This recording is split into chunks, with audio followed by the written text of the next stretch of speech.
Eu sou advogada, Sarinha também é advogada, nós somos aí colegas de profissão, amigas, o nosso objetivo aqui é realmente esse, trazer informação, né? A própria palavra de Deus diz que meu povo perece por falta de conhecimento. E se depender da gente aqui, vocês não vão errar por falta de conhecimento, porque a gente quer levar isso para vocês. Sara, faça aí as apresentações. Bom, para quem não me conhece, eu sou Sara, também sou advogada há 14 anos, sou especializada em Direito Material e Processual do Trabalho, Direito Regulatório, e como eleitora, agora estou me especializando em Direito Eleitoral, né, Dani? Hoje foi um dia de bastante estudo. Não, e como a Dani disse, quase não está tendo polêmicas, né, aí com relação ao processo eleitoral como um todo, né? Então, como quase não está tendo polêmicas, né, a gente veio aqui para tentar debater alguns pontos. Lembrando que não existe uma verdade absoluta, mas é sempre bom a gente buscar pela transparência e pela informação verdadeira. Então, o que a gente vai trazer aqui hoje é pautado em fatos e dados, não só em opiniões. Óbvio que para você chegar a uma conclusão, você precisa exprimir um raciocínio. Mas nós vamos sempre nos pautar pelos dados da verdade. Até porque nem eu, nem Dani dependemos do governo, não temos cargo político, não recebemos para ser cabo eleitoral e nem dependemos de eleição de nenhum político. Inclusive, como ela pontuou no início da live, a gente não está aqui para discutir preferência, né, de candidato, nem defender pessoas físicas, mas a gente tem a obrigação, enquanto advogada, defender o justo e devido processo eleitoral. Então, esse é o intuito da nossa live hoje. Não sou muito fã e nem muito devota a lives, mas aceitei o convite dela, porque eu acho que a gente está num momento muito crítico e a gente não pode se acovardar e a gente tem que compartilhar as informações e fazer a nossa parte para que o eleitor, no dia 30, possa tomar uma decisão mais acertada, uma decisão mais lúcida com relação a quem vai governar o nosso país por mais 4 anos, né, nos próximos 4 anos. Dani, tá contigo. É isso. Gente, então, as principais, né, polêmicas desse nosso processo eleitoral, elas têm sido aí, em sua maioria, causadas pelo TSE, que é o nosso órgão máximo, né, o nosso Tribunal Superior Eleitoral. O TSE, ele foi criado para conduzir as eleições.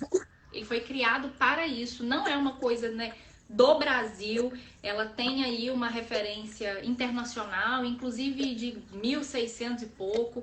Não vou entrar muito aqui em história, porque eu acho que fica chato. A gente só estou trazendo assim alguns conceitos. Então, o TSE, a criação dele foi estabelecida na nossa Constituição Federal de 1988 e a função do órgão é conduzir as eleições. A questão de urna, questão de voto, questão... Nossa, eu acho que a Sara caiu de novo. Amiga, eu acho que a sua internet não tá boa. Não, tô escutando. Tô escutando. Amorzinho, desconecta qualquer... Tem um monte de coisa conectada e tá sobrecarregando. Produção, desconectar as coisas. Produção, trabalha. Bora, Marca Helena, trabalhar. Mas então, o TSE, ele foi criado para conduzir esse processo eleitoral, levar as urnas, checar, colocar as pessoas para trabalhar, os mesários, distribuir as informações, fazer a coleta das informações, divulgar quem saiu vitorioso do processo eleitoral, verificar se vai ter segundo turno, se não vai. Então, assim, o TSE, ele foi criado para isso. Garantir o devido processo eleitoral.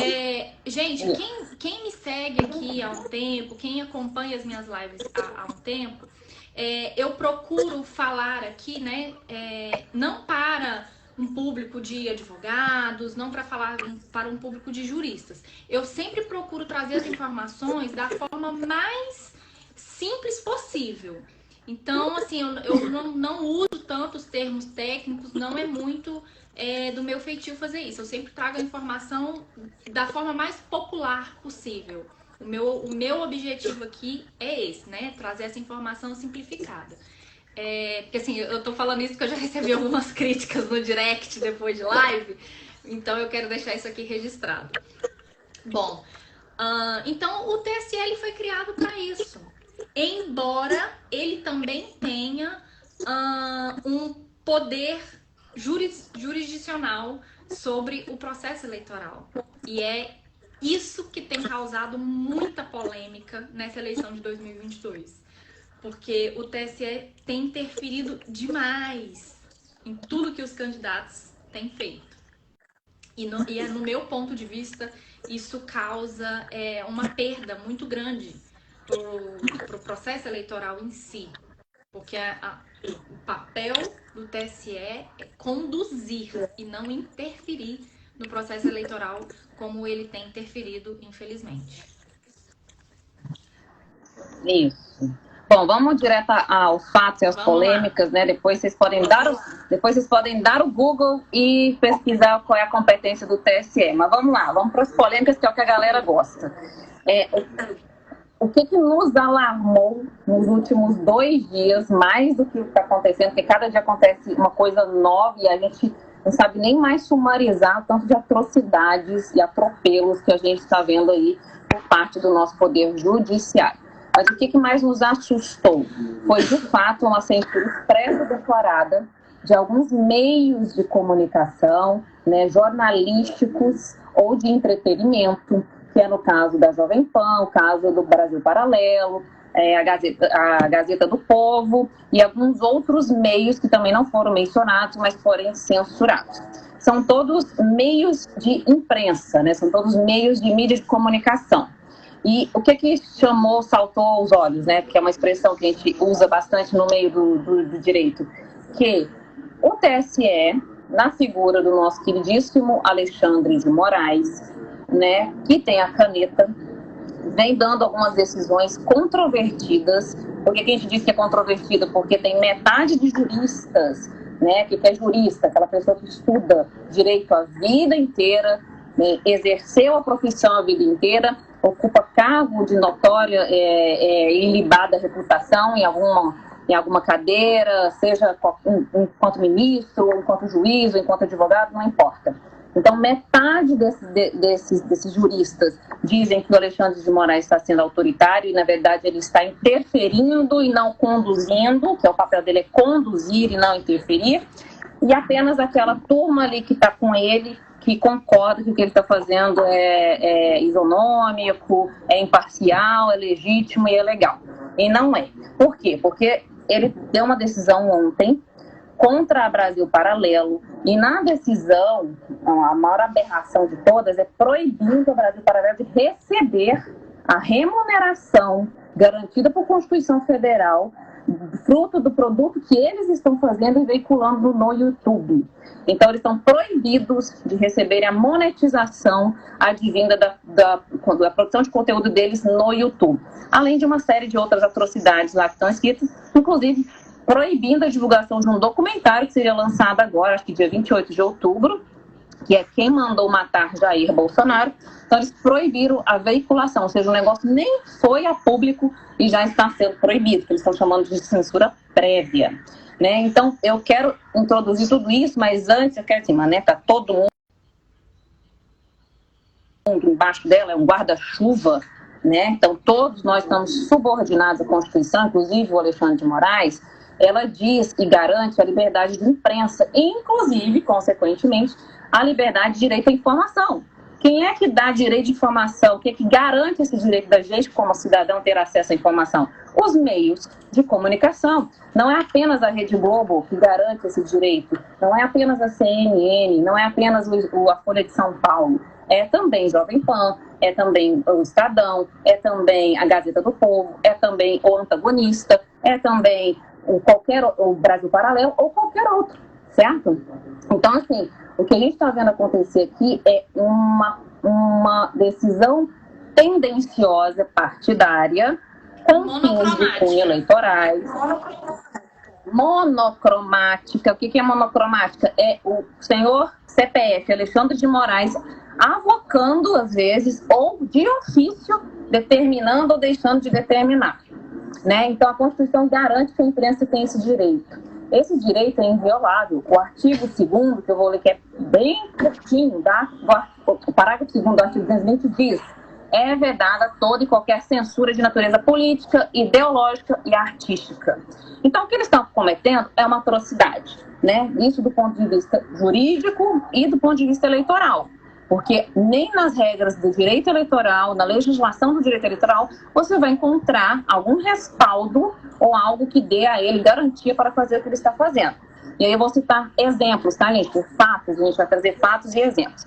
O primeiro é, ele negou um pedido da coligação e da campanha do atual presidente Bolsonaro de que não fosse, que o PT não veiculasse aquelas informações ou vídeos chamando de genocida. Isso foi negado, ou seja, se você procurar no Google aí, você vai achar um monte de vídeo atribuindo o adjetivo de genocida ao Bolsonaro, que inclusive isso é crime de calúnia, tá? Quando você imputa fato criminoso que não é verdadeiro, porque ele não foi processado nem condenado por genocídio, isso é uma calúnia. Então o TSE, ele está solapando um crime, que é crime de calúnia. Ele negou esse pedido. Ao passo que a coligação do PT pediu para que qualquer pessoa envolvida no gabinete do Bolsonaro, ou até mesmo grandes influenciadores, parassem de circular a informação de que o Lula é ladrão. Então não pode chamar ele de ladrão. Né? Então, assim, isso é um exemplo. Não estou em opinião, você vai ver lá nas sentenças, nas decisões dele, que tem uma decisão que ele permite que continue veiculando que o Bolsonaro é genocida, atribuindo crime de calúnia, ele está chancelando um crime de calúnia, e, por outro lado, ele diz, não, ok, você está certo com relação a chamar o Lula de ladrão, ele não pode ser chamado de ladrão. Então, aí está um exemplo de uma aberração jurídica que está sendo praticada nesse momento, além dessa decisão que ele deu ontem, proibindo a Jovem Pan de citar algumas expressões como ladrão, chefe de organização criminosa, ex-presidiário e descondenado. Né? Então, o jornalismo não pode atribuir mais o que não pode falar assim, essa palavra. Eu tenho aí alguns anos de mundo jurídico e eu não consigo entender em que ele se baseou para dar essa decisão. Porque você procura na doutrina, não tem... dizendo ele que ofende a honra do candidato e causa desinformação ao eleitor. Uma coisa é o seguinte, uma coisa é você ter uma opinião, outra coisa é você ter fatos. São duas coisas, assim, são bem lineares, mas elas são muito, muito distintas. Porque uma coisa é você falar assim, o Lula é ladrão. Uma coisa é você dizer isso. Outra coisa é você dizer, o candidato Lula tem uma conduta que me causa dúvidas sobre a sua idoneidade. Outra coisa é você dizer isso. Porque opinião e fatos, elas são divergentes. E a imprensa, ela é extremamente importante nesse momento que nós estamos. Porque a imprensa, ela realmente, divulgar opiniões caluniosas não é certo. Mas divulgar fatos, isso é essencial. E o TSE tem proibido a imprensa de fazer isso, de divulgar fatos. E baseado em quê? Baseado em que lei? Baseado em que doutrina? Exatamente. Assim, o perigo da censura, eu não vivi essa época, mas eu conheço pessoas que viveram, né?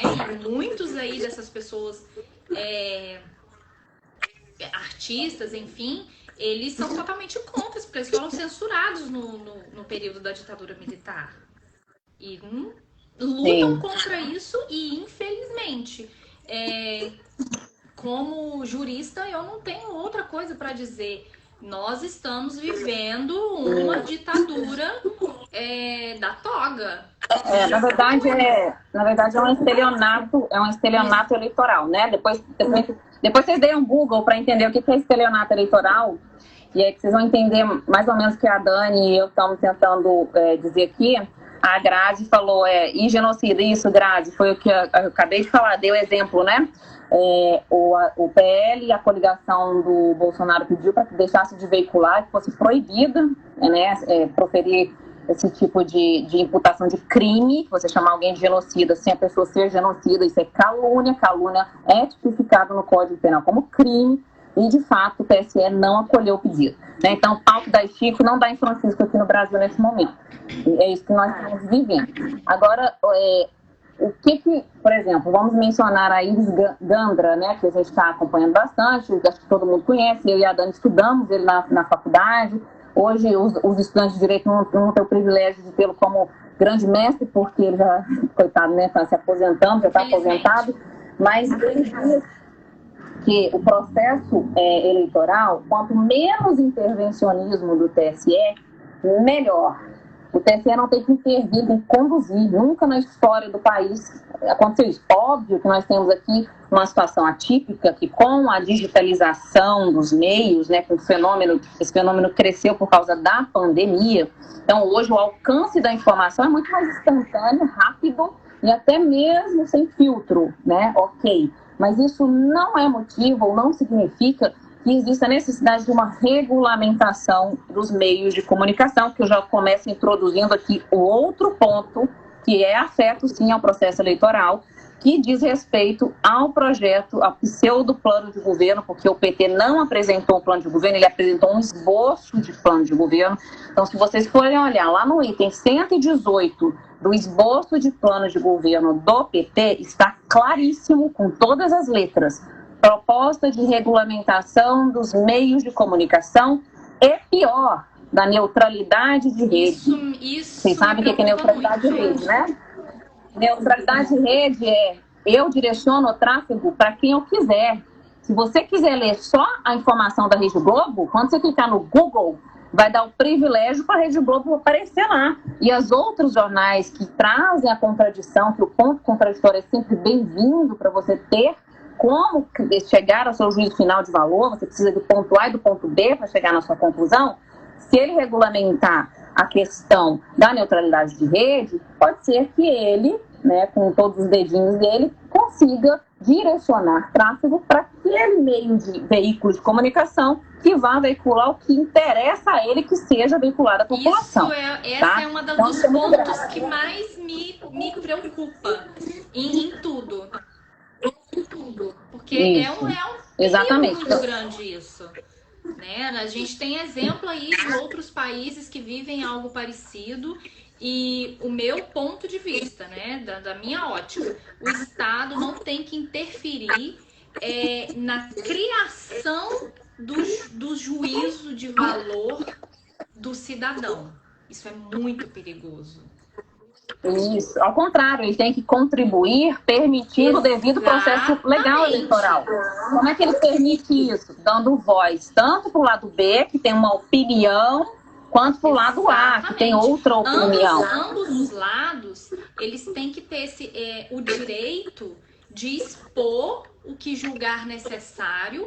Se for conferido que, o lado A expôs algo, isso daqui é uma difamação, isso daqui é errado, isso tem que ter um processo para julgar aquilo. Após o processo, as sanções legais cabíveis. Mas você nunca pode impedir que uma fonte de informação seja veiculada.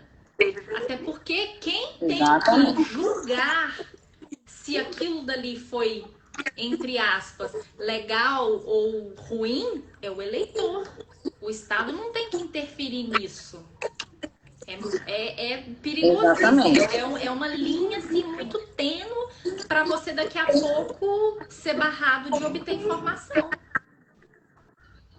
Na verdade, você está sendo já. E eu explico por quê. Nós temos mais de 210 milhões de habitantes no Brasil.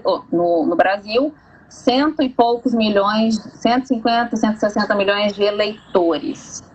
A grande parte desses 160 milhões de eleitores, em tempos passados, talvez hoje em dia não, ela tem muito mais acesso à televisão aberta, né, a veiculação de notícias em canais tradicionais do que canais de mídias sociais. Talvez este ano, né, tenha um acesso maior, porque hoje em dia todo mundo tem celular, mas a internet ainda não foi universalizada como deveria. Então não é todo mundo que tem acesso aqui a um telefoninho e pode ir lá acompanhar a Jovem Pan, o Antagonista ou qualquer outro meio que traga fatos controvertidos ou controversos ou diferentes, né?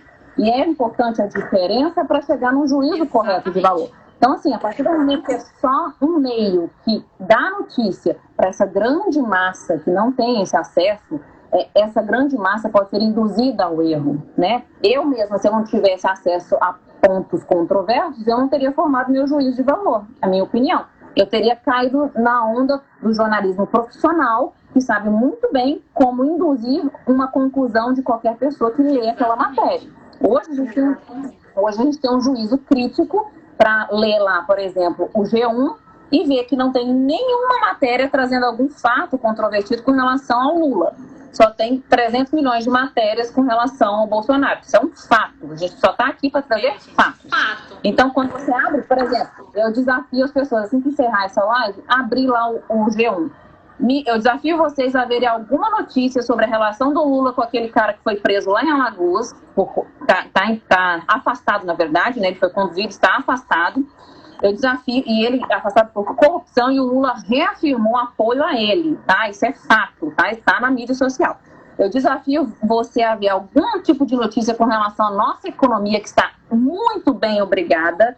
Nós estamos com uma inflação mais baixa pela primeira vez na história aqui dos Estados Unidos, inclusive. Nossa projeção de PIB, inclusive, contrariou a projeção do próprio FMI. Então, assim, tem um monte de notícias boas, maravilhosas do que nós estamos agora passando na nossa economia que não são veiculadas. Então, você não precisa ser um gênio para chegar à conclusão de que existe um conluio, alguma coisa estranha, minimamente, para conduzir votos. Conduzir votos a quem? Ao candidato que aparece lá, que hoje mostrou uma carta aos evangélicos, hoje fez não sei o que de bonzinho, não pode chamar de ladrão, de ex-condenado, ex-presidiário.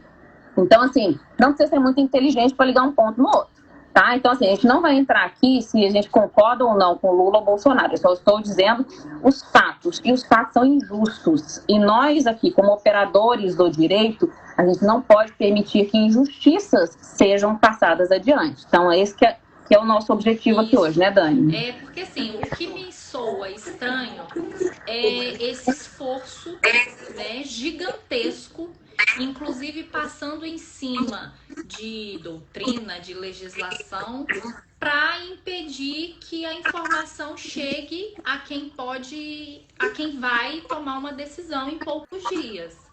Então, né, sendo bem imparcial mesmo, me causa estranheza. Claro, né, temos que também levar em consideração que há 2 anos atrás estávamos em pandemia, há 4 anos atrás, de repente, as redes sociais, as mídias não tivessem a força que tem hoje, né? Ainda assim, pegando a fala da Sara, a TV aberta, ela ainda tem um alcance muito maior do que uma mídia social. Isso é estatístico, Isso é indiscutível. A televisão, ela tem um alcance muito maior do que um celular ou qualquer outra coisa desse tipo. Mas me causa uma estranheza muito grande, sabe? A força que esses órgãos têm feito para impedir que uma informação que ela é importante chegue a quem tem o poder de voto, que é o cidadão. Por que isso está sendo feito? Assim, a gente tem que parar para pensar. É importante. Eu não estou aqui acusando ninguém de nada, nenhum dos lados de nada, até porque a gente tem que lembrar o seguinte: o TSE, ele precisa ser provocado para que ele tome uma decisão. Algumas coisas ali ele está fazendo de ofício. Bom ponto. Ele foi provocado quando ele manda de ofício arquivar o inquérito de investigação dos institutos de pesquisa. É o que eu ia dizer agora. Com essa questão, não foi. Ele foi provocado quando ele manda de ofício a Corregedoria investigar por que o CAD e a Polícia Federal iniciaram uma investigação, sendo que competência constitucional de investigação de poder de polícia é do CAD, é da Polícia Federal. Então, assim, eu fiquei com um medo muito grande quando eu vi essas notícias, porque o TSE, como é que o TSE age? Ele é entre aspas, um juiz. Então, o juiz, ele não pode tomar uma decisão sem que haja uma provocação.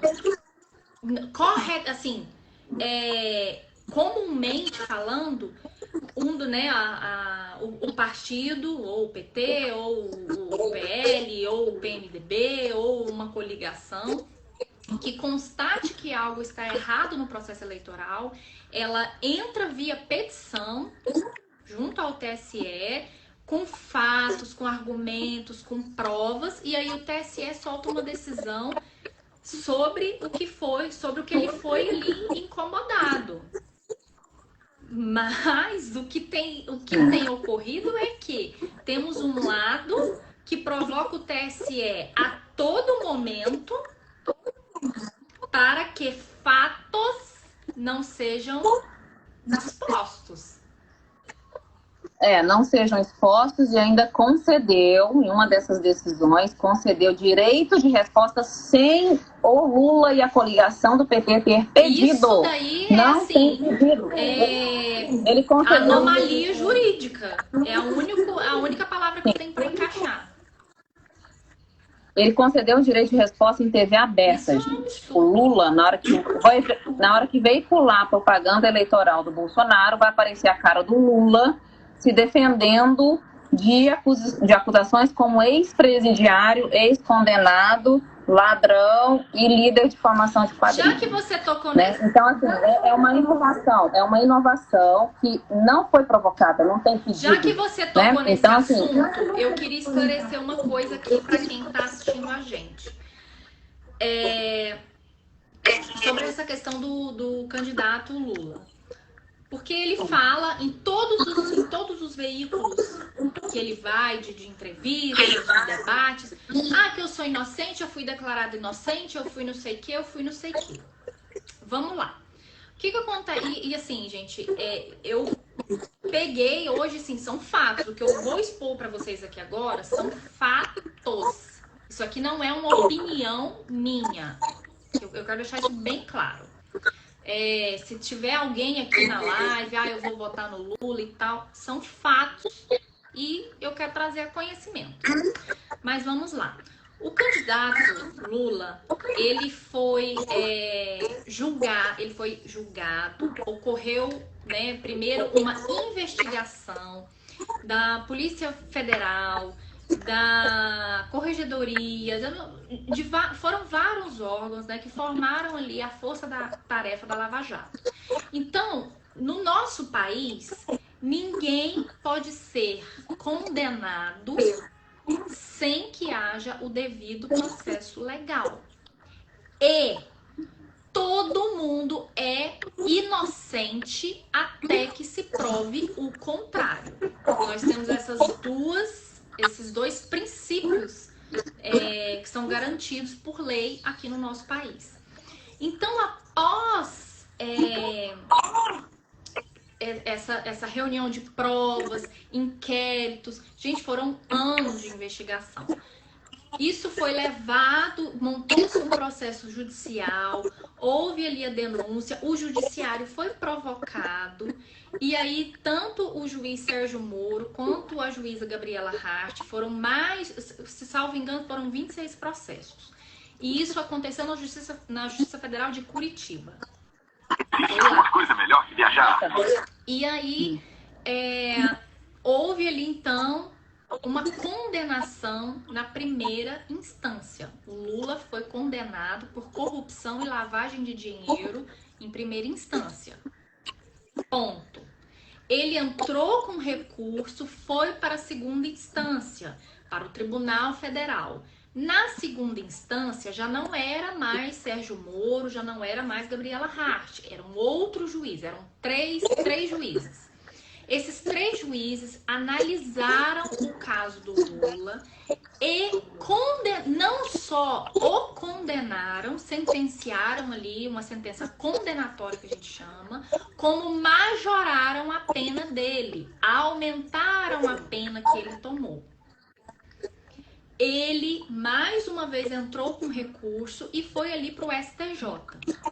Lá no STJ, quando chega lá, o STJ, ele não tem o poder de você é inocente, você é culpado. Já não é mais isso. Lá no STJ, as sentenças são para verificar se o processo teve algo errado, é para anular ou não uma condenação. Não foi o que aconteceu no caso do candidato Lula. Ele foi novamente, não é novamente condenado. Aquela sentença, ela foi reafirmada por 5 juízes. Então, ele foi novamente ali, bateu o martelo e falou, não, realmente, diante das provas que nós temos aqui, você é culpado de corrupção e lavagem de dinheiro. Então, você vai ali. Ali foi quando ele foi evidentemente preso. Ponto. Lula ficou preso, acho que ele ficou 500 e poucos dias, né, preso. Teve a questão da série especial, a idade dele, não sei o quê. E nisso ele ficou colocando recursos junto ao STF. O nosso país, ele tem 4 graus de jurisdição. O STF é o último. E o STF, ele é o nosso órgão supremo, que é para julgar causas ali referentes ali à Constituição Federal. Basicamente é isso. Para ver se houve alguma violação da Constituição Federal, essas coisas. E o Lula, ele entrou com mais de 14 recursos no STF. Em um desses recursos, já era um embargo, então o ministro Fachin entendeu, gente, e assim, isso é aberração jurídica. Ele entendeu que o foro, que a cidade de Curitiba, ela não poderia julgar o senhor Luiz Inácio. Então mandou, aí o que acontece? Anula todo o processo, anulou todas as condenações e falou o que o Fachin falou em palavras simples. Olha, o foro estava errado, a cidade estava errada. Ele não deveria ter sido julgado em Curitiba, ele tinha que ser julgado em Brasília. Então vocês vão pegar esse processo, tudo que aconteceu nesse processo, ele vai deixar de ter validade a partir de agora. Vocês vão pegar o inquérito com as provas, com tudo e vão trazer aqui para Brasília. E aí ali o Ministério Público Federal apresentou uma denúncia onde iria começar o processo novamente. Aí você me pergunta, por que o Lula não foi julgado ou por que ele não está preso? Simplesmente por causa da idade dele. O nosso país tem uma coisinha chamada prescreveu, perda prescreveu. Exatamente, perda do poder punitivo. Né? Aconteceu uma prescrição e por causa da idade dele, essa prescrição ela é contada em dobro. Pela metade, diminuída pela metade. Ela é diminuída em 50%. Então, tem um artigo, é algo muito técnico, não vou explicar agora. Mas se o Lula tivesse menos de 70 anos, provavelmente hoje ele estaria preso novamente. Porque, assim, são provas que são inquestionáveis. São fatos inquestionáveis. Posso pegar o gancho, Dani? Posso pegar o gancho? Quando o Supremo decide pela anulação, ele decide pela anulação com base na incompetência relativa, né? Então, você anula só os atos decisórios. Ele não anulou nenhuma prova, muito menos a denúncia que foi aceita, né? Porque para você iniciar um processo, um processo penal, você precisa aceitar, o juízo precisa aceitar a denúncia do Ministério Público. Então, o Supremo não anulou as provas e nem a denúncia. Então, na verdade, as provas estão lá. Resumindo tudo que a Dani detalhadamente trouxe aqui para a gente. As provas estão lá. Ele cometeu os atos de corrupção, ele sim se favoreceu com relação ao posicionamento político, a posição que ele ocupava, a influência que ele tinha, né, um tráfico de influência, né, ele recebeu o triplex, o sítio e outras coisas que não foram pegas pela OAS, pela Odebrecht, tudo empreiteira misturada de todas as formas, com os rabos todos presos naquela questão da Petrobras. Então está claríssimo, inclusive o ministro Fux, vocês podem dar o Google também, que foi um dos responsáveis pela anulação, porque ele votou a favor, né, do relator, do Fachin. Ele mesmo diz que não podemos esquecer das provas, dos bilhões envolvidos na Lava Jato, das evidências, de todo o processo Lava Jato, né, por uma questão técnica, porque isso é uma questão técnica, incompetência territorial é uma questão técnica. Então, não podemos esquecer. Então, já respondendo a pergunta do Igor, que ele fez um pouco ali antes, Igor, infelizmente, né, a impunidade vai prevalecer por causa da nossa própria lei, nossa própria legislação. Por isso que nós elegemos deputados federais, né, pessoas para sentarem na cadeira do legislativo e tentar atualizar o Código Penal. Né? Quem sabe alguém consiga fazer isso e para de dar privilégios, porque a pessoa não pode continuar sendo processada e julgada porque tem mais de 70, mas ela pode ser candidata a presidente da República tendo mais de 70. Então existe uma incoerência muito grande, principalmente das nossas leis, elas não são convergentes, né? A gente tem uma legislação penal que não converge com a eleitoral, apesar da lei da ficha limpa, né? Apesar da lei da ficha limpa. E aqui a Mônica está perguntando, é possível fazer impeachment de ministros? Sim, Mônica. Qualquer pessoa que ocupe o cargo público, ele pode ser impeachado. E aí eu faço o link, já é uma ilação, tá? É uma ilação opinião, é uma opinião. O Alexandre de Moraes age dessa forma consciente, ele sabe que ele está atropelando os limites da atuação dele. Ele age de forma inconsciente porque ele está consciente que ele vai ser impeachado no dia 1º de janeiro de 2023. Porque no dia 2 de outubro, o Brasil elegeu a maior bancada conservadora da história. Tinha mais de 40 anos que o país não elegeu uma bancada conservadora. Essa bancada conservadora já está com o Alexandre entalado na garganta. Então, ele sabe que dos mais de 350 pedidos de impeachment em nome dele, é só escolher um, né? Vai ter até como escolher, posso até escolher qual. Eu jogo que eles vão votar todos. Vai ser acolhido, vai ser aprovado, e como ele está cometendo coisas que são escancaradas, né, contra ele próprio, é muito difícil que realmente ele não caia, que ele seja impeachado, e vai ser o primeiro na história também, né? Como o Brasil gosta de coisas inéditas, que a gente está vendo aqui situações inéditas, inclusive uma censura.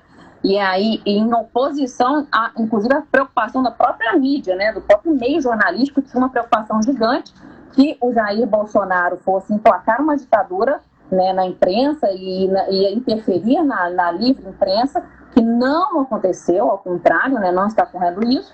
E, do outro lado, a gente vê o candidato Luiz Inácio Lula da Silva fazendo pedidos, e esses pedidos sendo acolhidos pelo TSE, pelo ministro Alexandre de Moraes, que são, na verdade, nada mais do que decisões travestidas de censura, né? Tá todo mundo aí careca de ver e sabe. Ele sabe, a minha opinião também, eu compartilho da mesma opinião jurídica que a Sara, o Alexandre de Moraes, e não só ele, os outros ali também estão provavelmente com seus dias contados.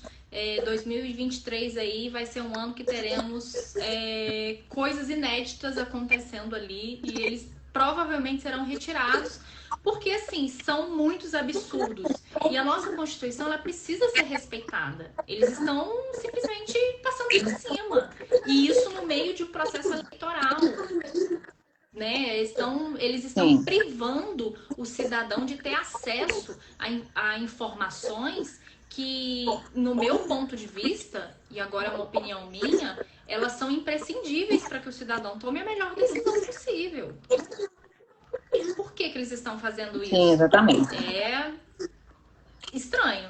Eu não sei, eu não tenho certeza que os outros ministros vão cair, porque eles são espertos e não cometeram falhas que justificassem a aceitação de um impeachment. Agora, o impeachment do Alexandre de Moraes será aceito pelo Senado, eu não tenho a menor dúvida disso, tá? Então, e aí, óbvio, mas pode ser político? Gente, vamos ser honestos, né? Ter honestidade intelectual. Todo impeachment é político. Todo. Né? O do Collor foi político, da Dilma foi político, mas a partir do momento em que, mesmo que seja político, isso ofende os nossos direitos, ofende o direito ao acesso à informação, e ainda passa pano para crime de calúnia, que é uma vez o TSE negando o pedido do partido do Bolsonaro para que pare de veicular a intitulação de genocida, o presidente, o cara que tem a carta magna na mão, está chancelando o crime de calúnia. Exatamente. Entendeu? Porque ele não foi processado nem condenado por genocídio. E se tivesse sido, eu estaria aqui duramente também criticando. Porque nem eu, nem Dani defendemos bandido, gente. A gente não defende político. E eu, Sara, não defendo bandeiras ideológicas. Eu não voto no candidato por ideologia religiosa, ideologia de sexo, de gênero. Eu não voto, porque eu estudo um pouco de política há muito tempo, né? Inclusive, fui militante do PT, fui afiliada do Partido dos Trabalhadores, votei no Lula, tirei meu título com 16 anos de idade, votei no Lula em 2, votei no Lula em 6, votei na Dilma. Então, assim, a gente chega uma hora que a gente tem que tirar a venda dos olhos, né? Então, não existe bandeira ideológica. Esses caras usam essas bandeiras para se elegerem. Então, a gente tem que se pautar em o que foi feito e qual é o plano para o futuro, né? Então, eu olhei o plano de governo do Bolsonaro e olhei o plano de governo do Lula. Então, assim, gente, eu convido todos vocês a fazer a mesma coisa, porque daí vocês vão tirar suas próprias conclusões, né? E se a gente encontrar alguma irregularidade crítica, faremos também de todos os lados. A gente não pode ficar cego, achar que só o pau tem que dar só no Chico. Não, dá no Francisco também, porque isso é o certo, isso é o justo. A gente não pode ficar levantando bandeiras apaixonadas e nos cegar por isso. Mas a gente, por outro lado, tem que se indignar com as coisas que estão acontecendo. A gente tem que refletir, falar, poxa, por que isso está acontecendo só com um e não com o outro? Por que isso está? Qual é a intenção? E outra, convido vocês a refletirem por quê? Por que um ministro do Supremo, emprestado na cadeira de presidente do TSE, por que ele faz tudo isso? Qual é o real motivo? E aí te convido, por último, a voltar a assistir o filme Tropa de Elite. No filme, você vai ter a resposta para tudo isso.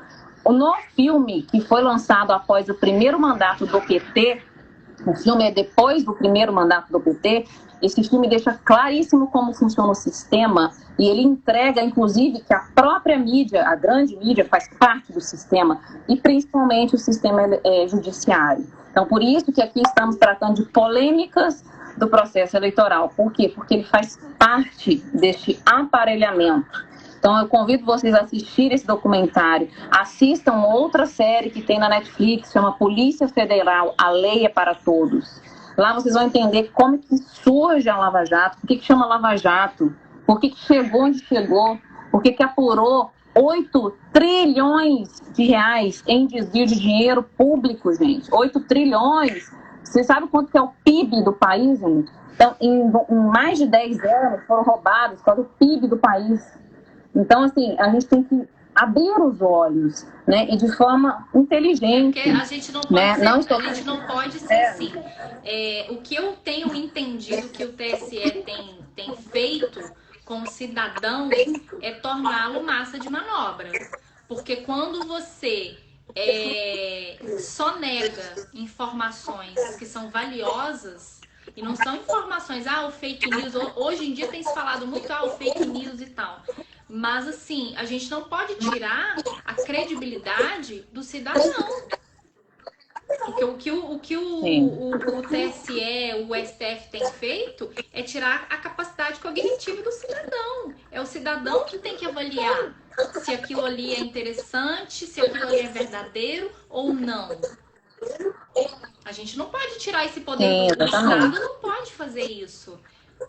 Eu estou dando um exemplo meu. Eu tinha uma convicção política e graças ao acesso à informação, né, que foi veiculada e eu fui atrás pesquisar, na internet vocês acham até os números dos processos os processos são públicos.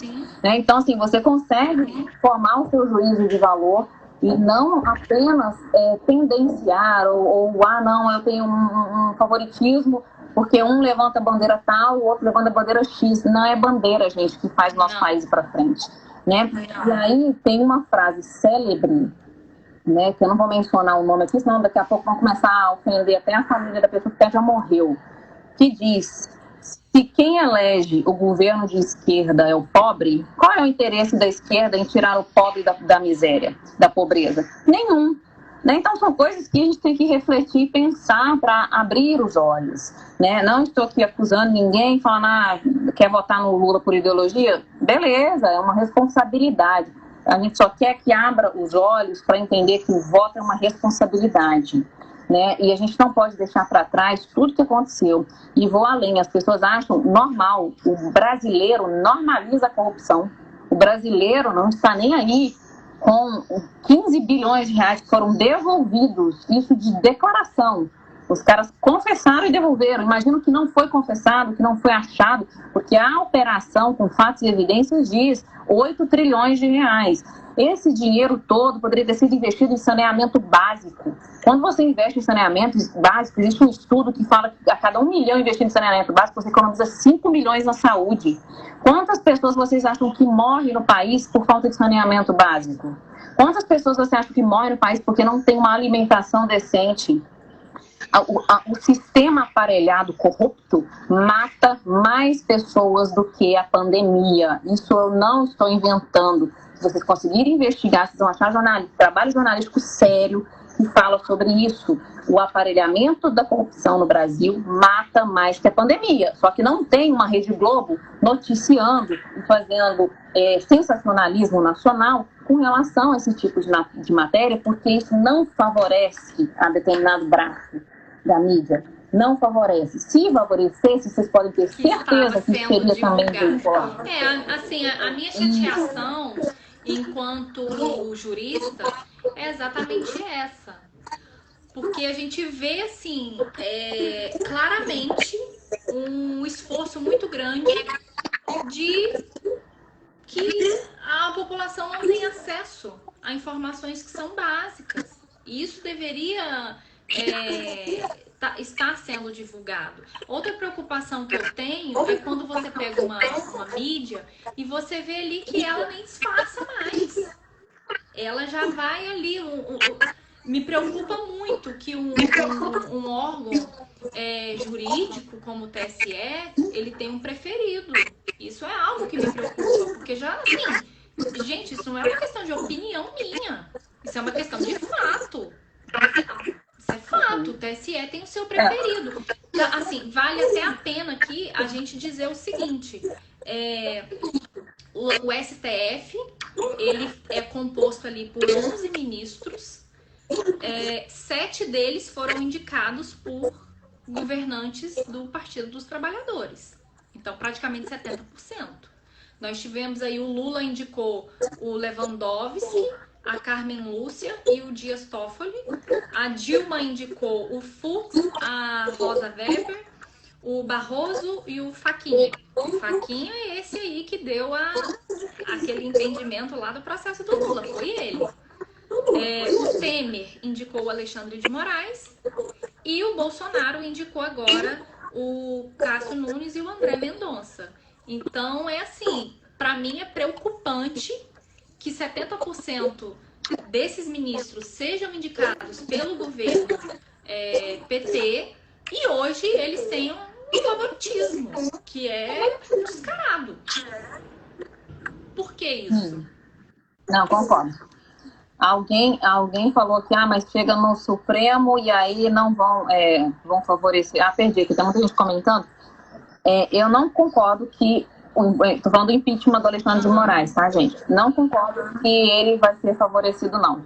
Porque quando as coisas são muito escancaradas, né, como foi, por exemplo, o caso da Dilma, coitada, né, deu uma pedalada lá e caiu. Como é realmente um fato, né, o fato, ele não pode ser, vamos dizer, firulado de forma tão escancarada. Então, o Alexandre de Moraes, na verdade, se tinha alguma dúvida que ele seria afastado, ele mesmo está se auto-sabotando ao fazer essas atrocidades, né?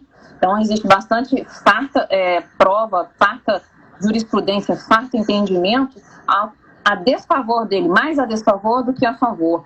Então, e ele sabe disso, né? Então, assim, eu acredito que ele esteja assim com os dias contados. O que pode acontecer caso o Lula assuma, né? Caso o Lula assuma, a gente sabe que ele vai querer emplacar essas reformas e tudo mais. Sabemos que todas essas atrocidades que estão previstas no plano, no pseudo-plano de governo do PT, obviamente precisa passar por um processo legislativo, né? E que sabemos que o Congresso configurado hoje é a maioria de direita, ok, mas o que eu defendo não é suficiente.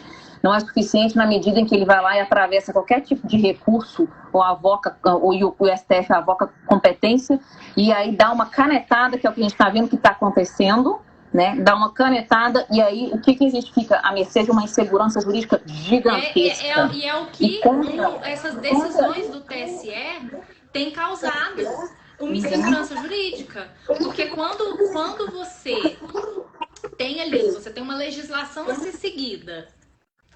Porque a legislação, o que é que ela traz para o cidadão, para o advogado, para o juiz, para o promotor? A legislação, ela traz segurança. Ela existe para trazer segurança. E quando essa legislação ela é completamente ignorada, isso causa você não sabe o que pode acontecer. Então, causa uma insegurança no mundo jurídico. E essa insegurança no mundo jurídico, ela vem para o mundo real aqui, sim. O fato é que estão tentando, na verdade, mascarar uma intenção real, que a gente vai saber, vai descobrir em algum momento a real intenção. E só que no afã de mascarar, estão cometendo um monte de atropelos, porque não é fácil você ter uma sintonia, uma harmonia de aparelhamento, né, sob pressão. E eu estou entendendo que todos os dois lados estão tentando imprimir muita pressão, mas quem está sendo mais pressionado é o PT, e aí eles estão escorregando muito, e uma das coisas que eles estão escorregando é respeitar o que está escrito na Constituição. Quando eu falo isso, já sendo direta mesmo, né, existe um favorecimento do presidente do TSE, Alexandre de Moraes, em relação a isso. Então ele atropela a decisão de ontem, né, que é mais um exemplo. A decisão de ontem é um atropelo ao artigo 220 da Constituição Federal. Me causou muita, assim, surpresa, para não dizer um palavrão aqui, que não pode, né? O fato da mídia, da grande mídia, não se posicionar contrária, porque hoje ela está caladinha, porque ela faz parte disso, mas se amanhã ela for descartada, ela não vai poder mais reclamar. Então esse é o ponto. É aquilo que a gente estava falando, né? Sobre pedir, eu até escrever aqui para a gente falar sobre essa questão da Jovem Pan. A Jovem Pan está sendo, entre aspas, descaradamente censurada. Não, entre aspas não, ela está sendo censurada. Eu botar descaradamente entre aspas, e ela está sendo censurada, porque a mídia... Sem controvérsia.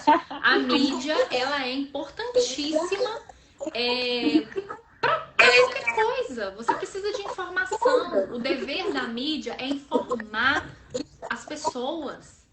E quando a mídia não pode fazer isso, as pessoas não têm acesso à informação. E por quê?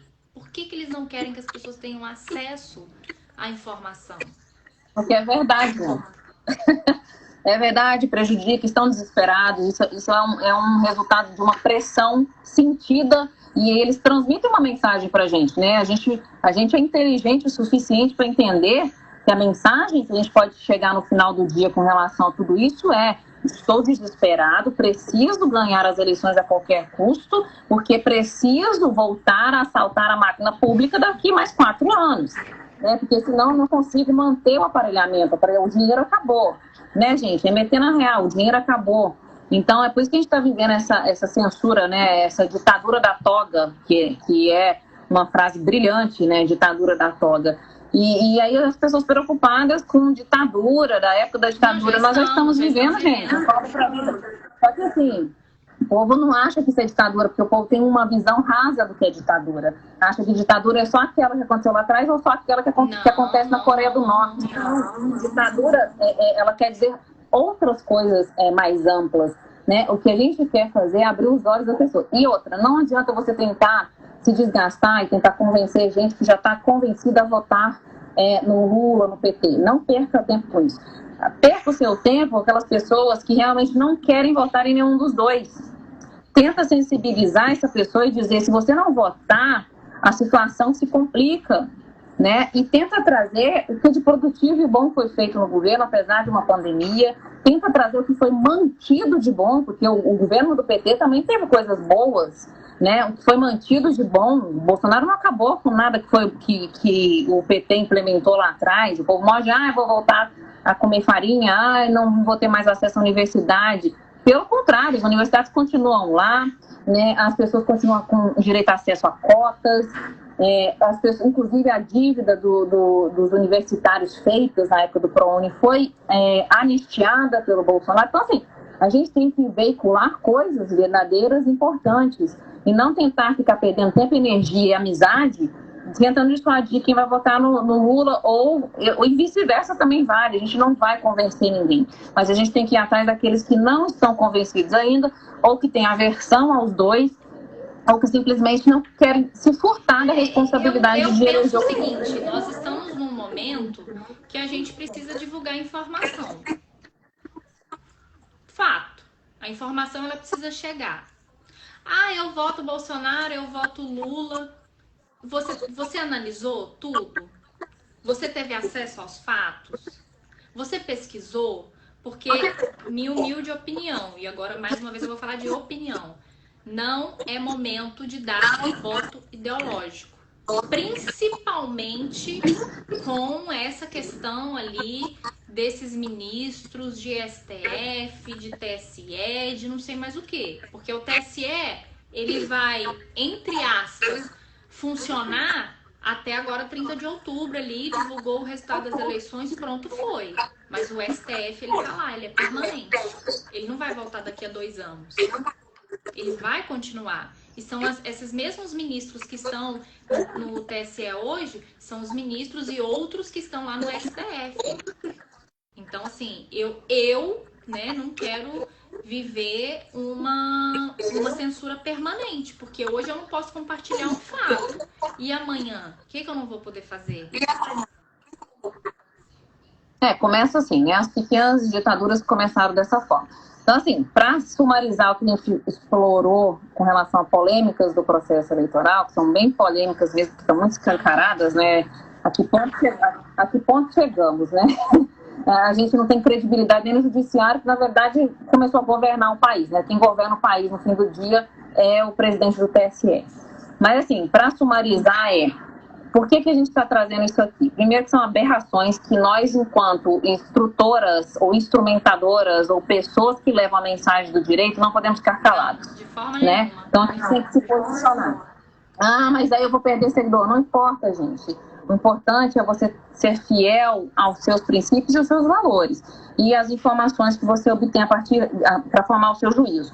Então, assim, para sumarizar, o que está sendo feito, essa questão com a Jovem Pan, Gazeta do Povo, O Antagonista e outros, Brasil Paralelo, é censura. Isso não tem a menor dúvida. Onde está tipificado isso? Artigo 220, parágrafo 2º, artigo 220 da Constituição Federal. Privilégio de decisões. Sim, está acontecendo privilégio de decisões. Dei o exemplo. A coligação do partido Bolsonaro pediu para que não fosse veiculado vídeo e falas com adjetivos de Bolsonaro genocida. O TSE negou, chancelando, inclusive, crime de calúnia. Ao momento que você chama um indivíduo de genocida, você está atribuindo crime. e isso é um crime tipificado no Código Penal como calúnia. E, por outro lado, quando a pessoa chama o Lula de ladrão, sim, ele acolheu o pedido, não pode ser chamado de ladrão. Além de não ser chamado de ladrão, não pode ser chamado de ex-presidiário, para mim isso é patético. A pessoa é um ex-presidiário, né? Então, assim, não pode chamar de ex-presidiário, descondenado, não pode chamar de nada. Ao atender os pedidos de fake news, né, análise de fake news para que sejam desvinculadas as informações, a gente tem uma desproporção abissal. Foram atendidos mais de 40 pedidos da coligação do PT e apenas 6 pedidos da coligação do Bolsonaro. Com relação aos institutos de pesquisa, de ofício, o presidente do TSE, Alexandre de Moraes, mandou arquivar e ainda mandou investigar por que o CAD, que tem poder de polícia, ele é investido no poder de polícia, por que o CAD abriu um inquérito investigativo para poder apurar a questão do possível conluio com relação aos institutos de pesquisa. E, não satisfeito, mandou a Corregedoria apurar isso. Essa foi a mais, então, essa para mim foi a mais absurda. Outra coisa que foi aceita, transporte público gratuito para comunidades menos favorecidas, que havia sido negado em sede de liminar e agora o Supremo confirma, sim, pode dar transporte gratuito no dia das eleições para as comunidades menos favorecidas. E o que está acontecendo paralelamente nos arredores do Brasil? Estão estados e municípios também autorizando empresas privadas a dispensarem seus funcionários para emendar com o feriado do dia 2 de novembro. Então, assim, existe toda uma manipulação acontecendo no Brasil e a gente quer que você abra o seu olho para isso. Você enxergue esse cenário que está acontecendo, que não é fofoca, é baseado em dados e fatos que está acontecendo. Toda uma manipulação para convergir para a eleição de determinada pessoa. Quem é essa pessoa? Luiz Inácio Lula da Silva. Por que está essa pressão, essa situação acontecendo todos os dias, cada dia uma atrocidade, cada dia uma novidade, cada dia uma coisa diferente? Porque eles estão desesperados. Eles estão desesperados, eles precisam ser eleitos, senão não tem como mais o processo continuar.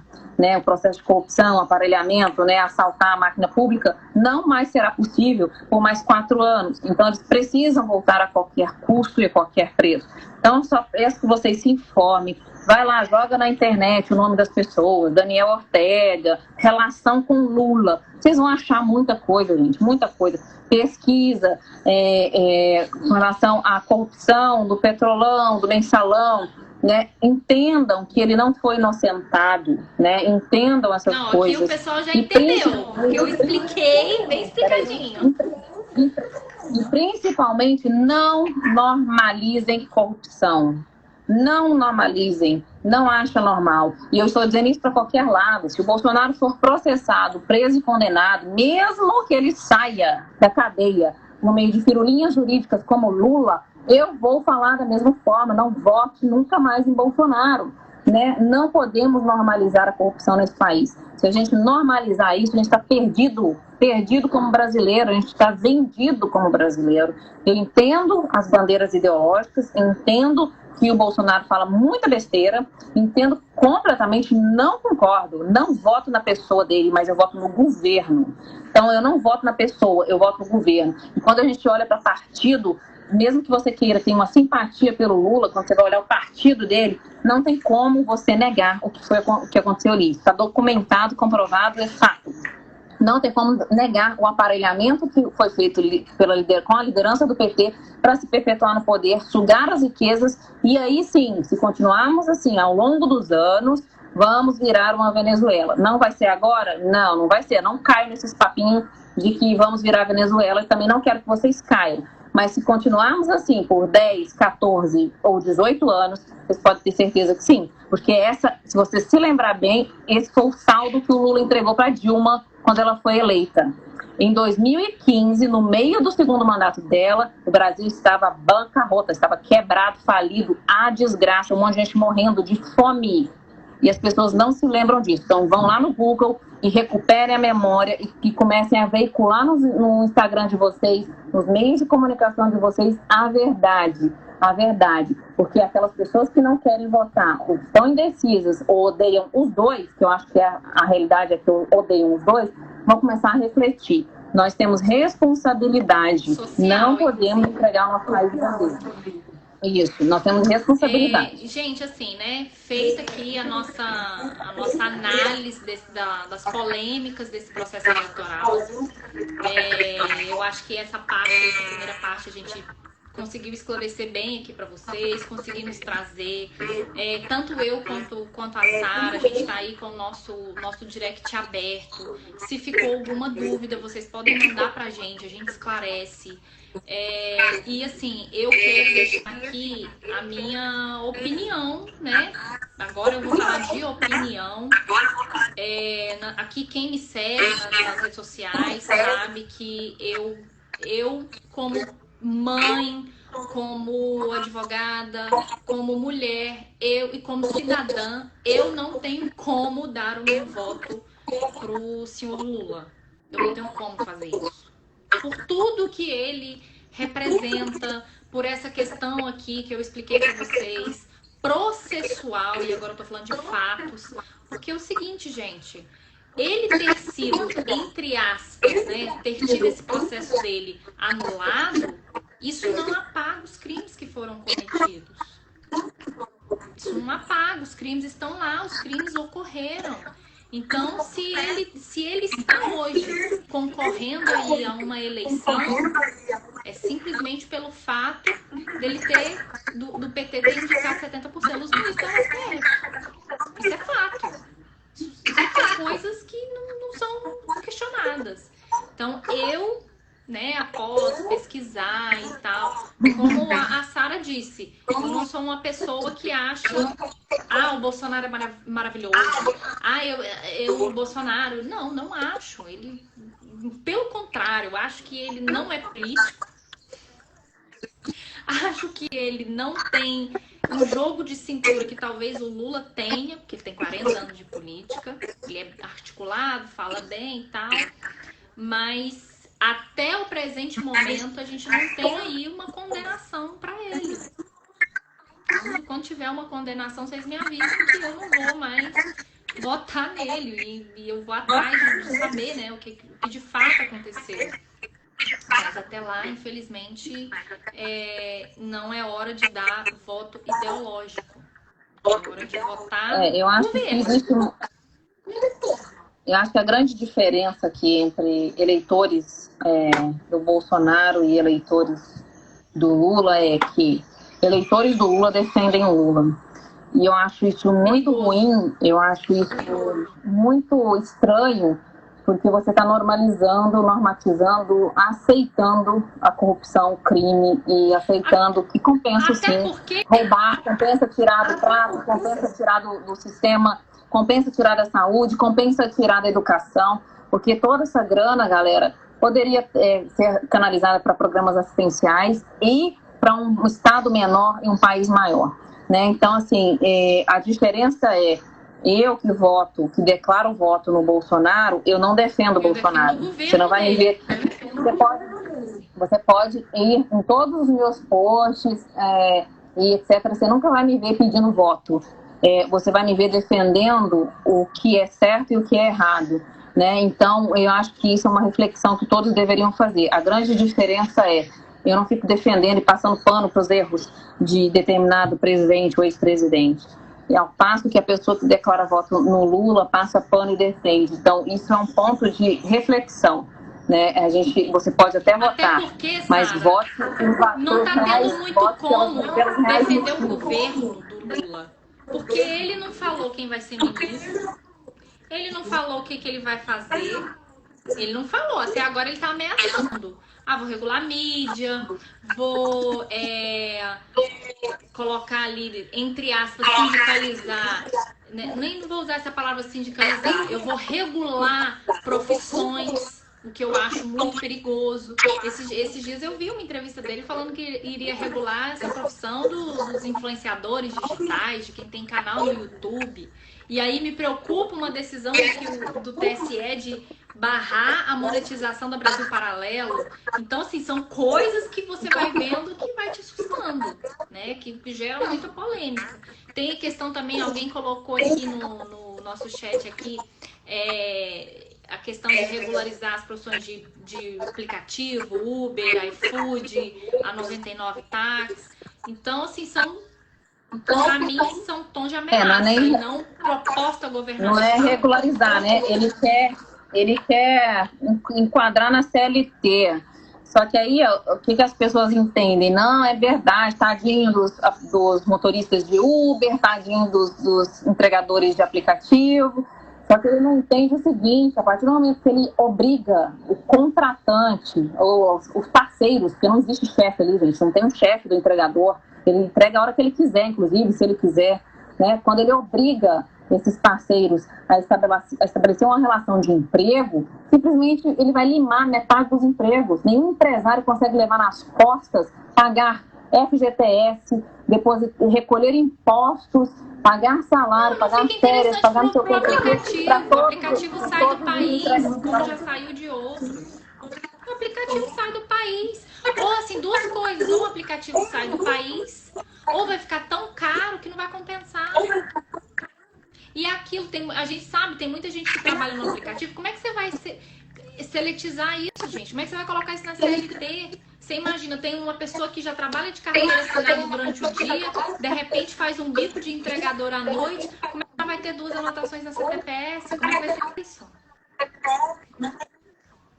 Não, é assim, aí quando esses empregados, né, perderem o emprego, e aí o CAGED, acusar lá no CAGED o nosso aumento de índice de desemprego e tudo mais, né? E, enfim, assim, mascarar, porque isso é mascarado, isso é ocultado, isso é o viés da mídia manipuladora pelo partido de esquerda, manipulada pelo partido de esquerda, o viés é esse, né? A gente só vai saber o que interessa, o que o governo quer que a gente saiba, e isso é real, né? Eu estou dando exemplo, a gente está dando exemplos aqui para vocês. Então, isso é perda de emprego, desestímulo ao investidor, desestímulo à criação de startups, aumento do poder do Estado, diminuição do crescimento do Brasil. Então, assim, são coisas que as pessoas têm que entender. Não é porque um governo liberal ele diminui a atuação do Estado e dá mais liberdade para o empreendedorismo que o assistencialismo vai ser deixado de lado. Ao contrário, o assistencialismo caminha junto, porque nós temos um problema estrutural. Não basta construir escola, enfiar todo mundo dentro da escola e vai acabar a pobreza. Não vamos ser ideológicos aqui. O assistencialismo tem que continuar. E continuou, gente. Então, assim, durante a pandemia, inclusive, aumentou, né?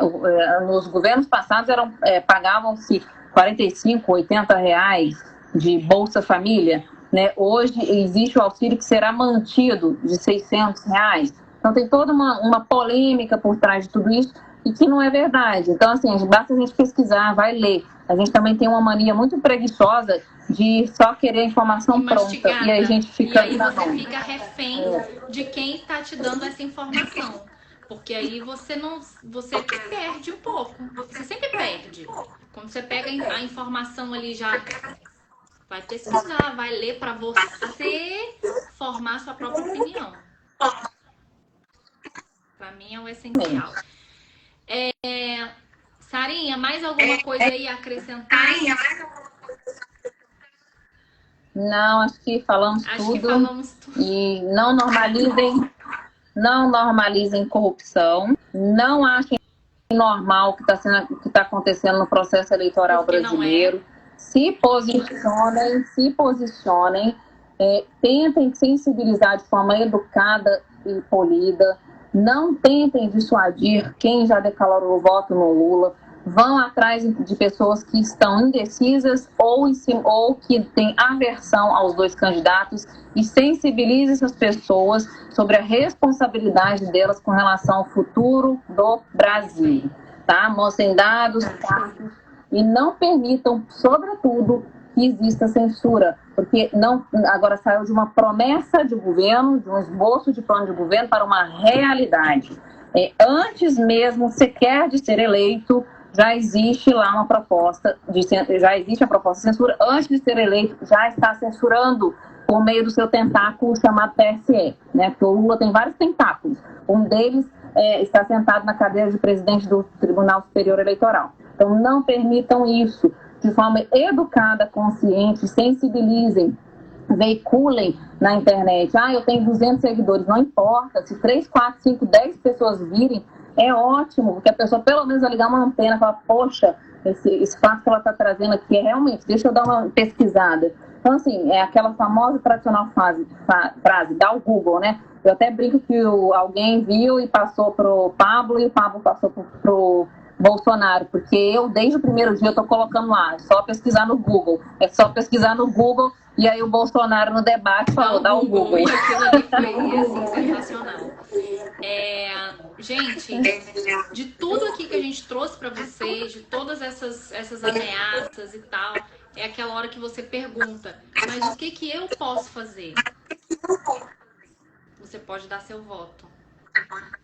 É a sua maior arma. Não desperdice seu voto. Porque, principalmente quem aí se absteve, depois não vai poder reclamar do que vier. Exatamente. Tem a responsabilidade. Tem a responsabilidade como cidadão do nosso país. O nosso país é lindo. A gente tem muito para crescer. Tem aí uma próxima geração linda vindo. E a gente precisa escolher da melhor forma. Porque o que a gente escolher hoje, a gente não vai colher hoje. Vão ser aí próximos 4, 8 anos, não sei. E é isso, gente. Muito obrigada aí por todo mundo que está com a gente desde o início. Seguimos aí à disposição de vocês. Eu vou deixar essa live salva. E se vocês quiserem que a gente faça sobre outros temas, mandem lá pra gente. Mandam uma mensagem no direct. E muito obrigada aí a todo mundo que está com a gente desde o início. Um beijo. Isso aí, gente. Obrigadão. Obrigada. Beijo. Tchau, Sara. Obrigada. Beijo. Beijo.